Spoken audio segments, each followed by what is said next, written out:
সবার কণ্ঠস্বর ফেসবুক পেজে সকলকে স্বাগত জানাচ্ছি। আমি এস এম খোরশেদ। আমি এই মুহূর্তে দাঁড়িয়ে রয়েছি জামালপুর জেলার দেওয়ানগঞ্জ উপজেলা বাহাদুরাবাদ ইউনিয়নের কলাকান্দা বাজারে পাশেই। দর্শক, গত বছর বন্যায় আমার পেছনে যে রাস্তাটি দেখতে পাচ্ছেন, গত বছর বন্যায় এই রাস্তাটি ভেঙে যাওয়ার পরে ফলেই কিন্তু আসলে জনগণের যে যাতায়াতের দুর্ভোগ, চলাচলে একেবারে অসুবিধা হয়ে পড়ে এবং একটি যাতায়াত করতে পারেন না তারা এই দুই গ্রামের মানুষ, অর্থাৎ কলাকান্দার মানুষ, নাজিরপুরের মানুষ এবং আশেপাশে যে প্রায় হাজারের বেশির মানুষ আসলে যাতায়াত করতে পারেন না এই রাস্তাটির কারণে।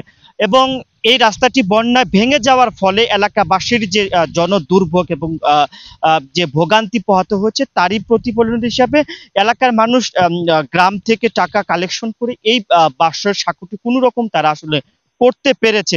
অর্থাৎ এই বাঁশের সাঁকু নরবড় সাঁকু এবং এই সাঁকুটি জীবনের ঝুঁকি নিয়ে পারাপার হয় স্কুলের শিক্ষার্থী, কোমলমতি স্কুলের শিক্ষার্থী সহ এলাকার গ্রামবাসীর মানুষজন তারা কিন্তু আসলে এই বাঁশের সাঁকু দিয়ে প্রতিনিয়ত পারাপার হচ্ছে।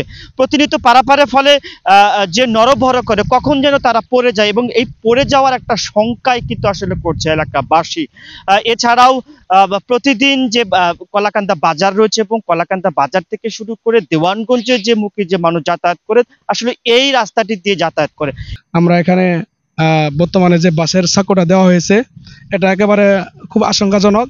লোক যাওয়া আসা অনেক কষ্ট হচ্ছে। আমরা এখানে না হয় মাটি ভরাট করে চাই, আর না হয় একটা ভালো মানে স্থায়ী যে ব্রিজ এগুলো চাই। আমাদের কলাকান্দা তিনটি প্রতিষ্ঠান আছে, তারপরেও সরকারের কাছে এটা বলা হয়েছে, এখন পর্যন্ত এই রাস্তার কাজ করে দেওয়া হয়নি। আমি সরকারের কাছে করজোড় অনুরোধ করে জানাচ্ছি যেন এটা মাটি দিয়ে ভরাট করে দেওয়া হয়, আর না হলে একটি সেতু যেন দেওয়া হয়।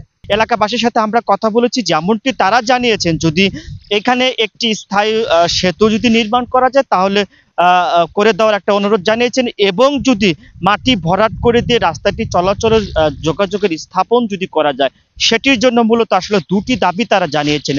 সমার কণ্ঠস্বর থেকে এস এম খোরশেদ, দেওয়ানগঞ্জ, জামালপুর।